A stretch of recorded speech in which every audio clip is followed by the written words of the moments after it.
مولائے کائنات علیہ السلام نے فرمایا کہ پہلی آیت میں یہ بتایا گیا ہے کہ اللہ ہی وفات دیتا ہے، دوسری آیت میں یہ بتایا گیا کہ ملک الموت وفات دیتا ہے، تیسری آیت میں یہ اعلان کیا گیا کہ بہت سے فرشتے یہ کام سر انجام دیتے ہیں۔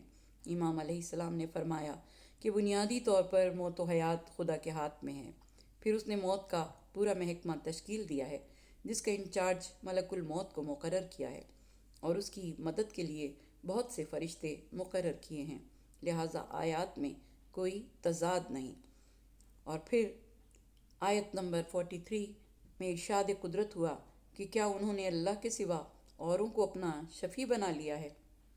کہہ دیں خواہ وہ کسی چیز کا اختیار نہ رکھتے ہوں اور نہ ہی کچھ سمجھتے ہوں۔ اور پھر اگلی آیت 44 میں ارشاد ہوا کہ آپ فرما دیں کہ ساری شفاعت اللہ کے اختیار میں ہے، آسمانوں اور زمین کی بادشاہت اسی کی ہے، اور پھر تم اسی کی طرف پلٹائے جاؤ گے۔ اور آیت نمبر 45 میں ارشاد ہوا، اور جب صرف اللہ کا ذکر کیا جاتا ہے تو آخرت پر ایمان نہ رکھنے والوں کے دل متنفر ہو جاتے ہیں، اور جب اللہ کے سوا دوسروں کا ذکر کیا جاتا ہے تو وہ خوش ہو جاتے ہیں۔ خدا نے ارشاد فرمایا ہے کہ شفاعت کا مالک بھی وہی ہے جو موت و حیات کا مالک ہے، نہ کہ یہ بے شعور بت۔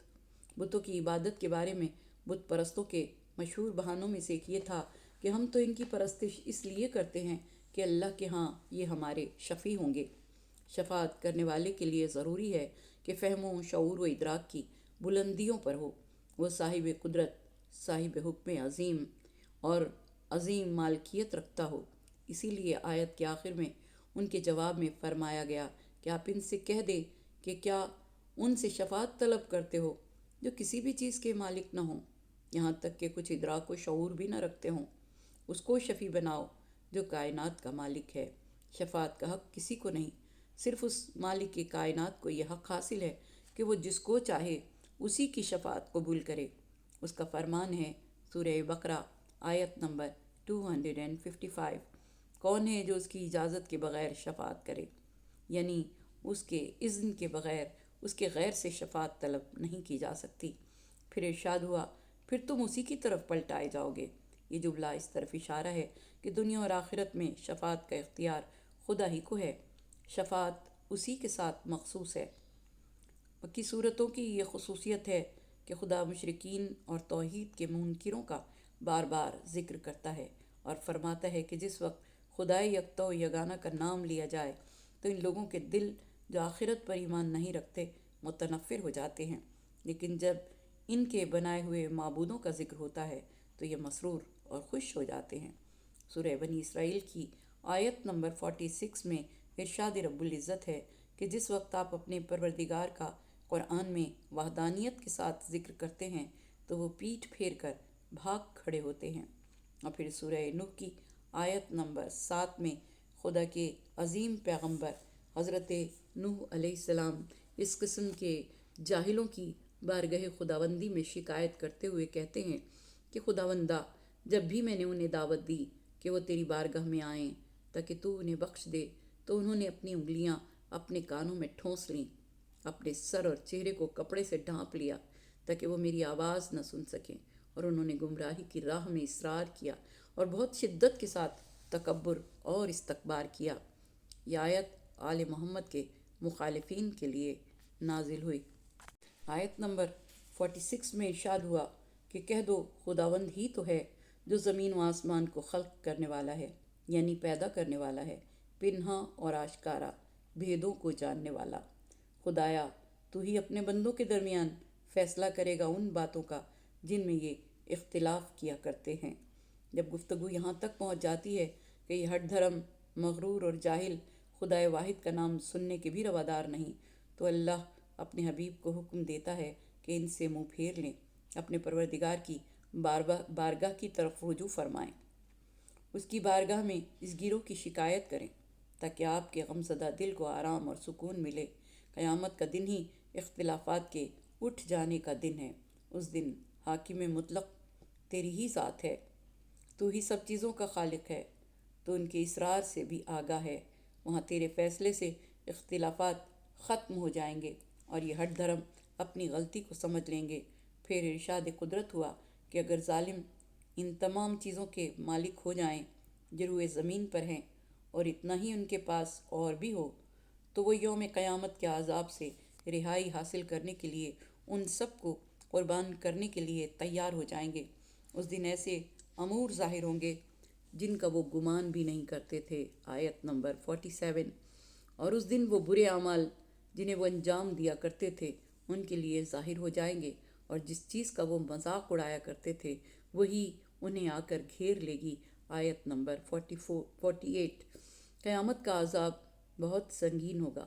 ظالم لوگ جو دنیا میں ظلم کرتے رہے اور اپنے ظلم کے ساتھ آخرت میں پہنچ گئے، جب وہ قیامت والے دن کا عذاب دیکھیں گے تو ان کی حیرانی کا عالم ناقابل تصور ہوگا۔ اس وقت ایک ہی غم ہوگا کہ یہ عذاب کسی طرح ہم سے ٹل جائے۔ وہ چاہیں گے کہ اپنی دنیا کی ساری کمائی اس عذاب سے بچنے کے لیے قربان کر دیں، مگر یہ سوچنا فضول ہوگا۔ آیت میں ظلم سے وسیع مفہوم لیا گیا ہے۔ اس میں سب سے بڑا ظلم شرک ہے۔ برے اعمال کو نیکیاں سمجھ کر بجا لانا بھی ظلم ہے۔ خلاف فطرت کام کرنا بھی ظلم ہے۔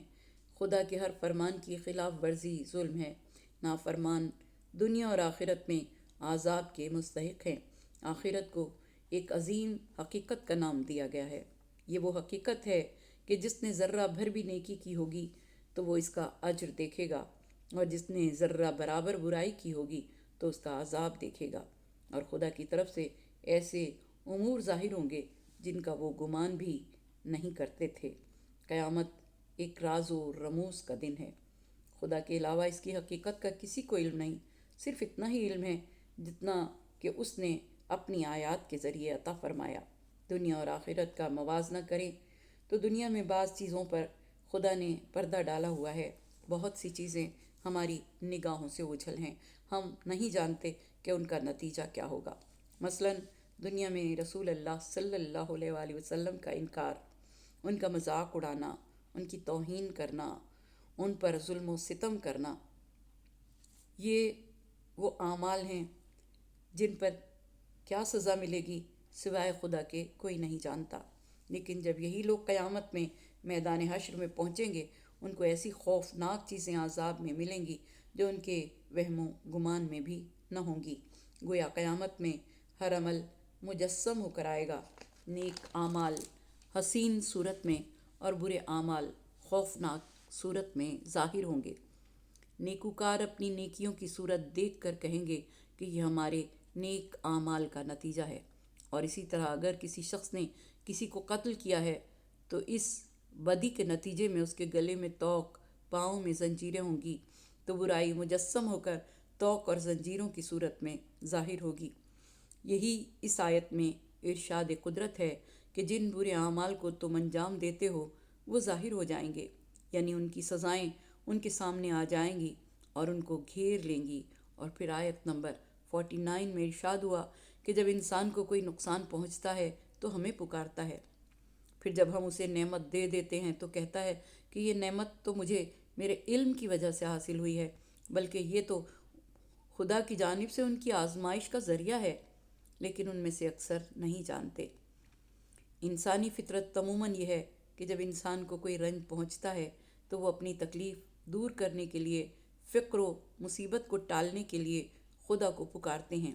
یہ وہی انسان ہے جو خدا کا نام لینا بھی پسند نہیں کرتا تھا، لیکن جب مصیبت میں گرفتار ہوا تو اللہ اللہ کرنے لگا، مگر جو ہی مصیبت دور ہوئی اور اللہ نے اس کی مشکل آسان کر دی تو پھر اس نے اللہ سے منہ پھیر لیا، اور ایسا ہو گیا جیسے کبھی اس نے خدا کو پکارا ہی نہیں، بلکہ بڑی دلیری سے کہتا ہے کہ جو کچھ میرے پاس ہے وہ تو میری قابلیت کی وجہ سے ہے۔ قابلیت کا یہ نظریہ قارونی نظریہ ہے، جس کو خدا نے مال و دولت کے اتنے خزانے عطا کیے تھے کہ پہلوان اس کے خزانے کی چابیوں کو اٹھایا کرتے تھے۔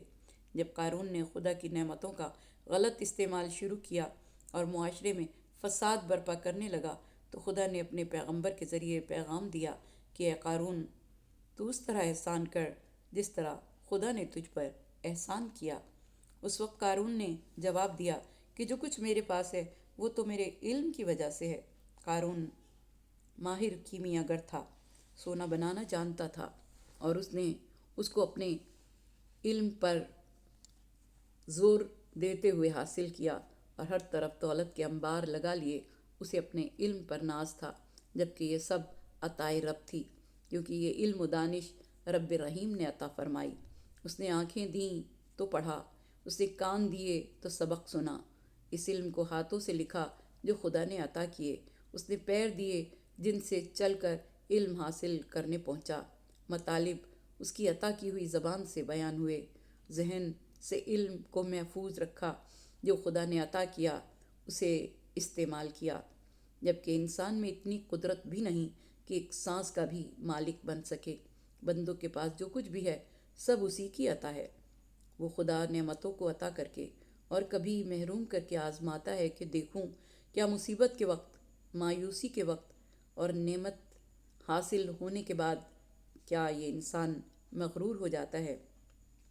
اور یہی بات ان لوگوں نے بھی کہی تھی جو ان سے پہلے تھے، لیکن جو کچھ انہوں نے کمایا تھا وہ ان کے کچھ کام نہ آیا۔ آیت نمبر 50۔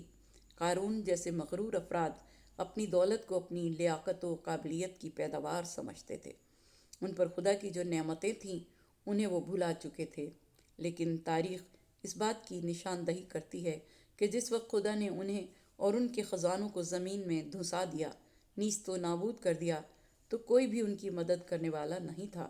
ان کا مال و دولت ان کی حالت کے لیے کوئی فائدہ نہ دے سکا، جیسا کہ سورہ قصص میں قرآن نے پکار کر کہا کہ نہ صرف قارون بلکہ عاد و سمود اور قوم سبا جیسی اقوام بھی اسی انجام میں گرفتار ہوئیں۔ سورہ قصص کی آیت نمبر 81۔